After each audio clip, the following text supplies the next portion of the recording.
இப்ப re release கல்ச்சர்ன்றது like தவிர்க்க முடியாதா வந்துட்டு இருக்கு. இப்ப சச்சின் வருது. அதுக்கப்புறம் கண்டு கொண்டேன் நடுவுல நெறைய படங்கள் ரீ ரிலீஸ் ஆயிட்டு இருக்கு.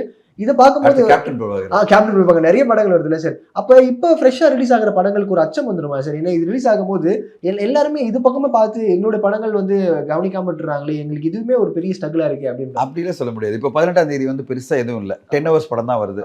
அதோட சேர்ந்து சச்சின் வரும்போது பெரிய டிஸ்டர்பன்ஸ் இல்ல. இப்போ ஒரு 4, 5 படங்கள் வந்து ஒரு சின்ன பட்ஜெட் படங்கள் வரும்போது ஒரு ரீலீஸ் படம் வந்தா தான் என்ன பொறுத்தவரைக்கும் ஒரு டிஸ்டர்பன்ஸா இருக்கும். நான் சொல்லுவேன், எதுக்குங்க இப்படி அந்த படங்களே கஷ்டப்பட்டு வருது. நீங்க அதன் நடுவுல போய் ஒரு எதிர்பார்ப்புல இருக்கிற ரிலீஸ் படத்தை ஏன் விடுறீங்க?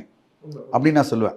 இப்போ சச்சின் மாதிரி ஒரு படம் வந்து விஜய் சாருடைய ஃபேன்ஸ் அவ்வளோ கொண்டாடுவாங்க.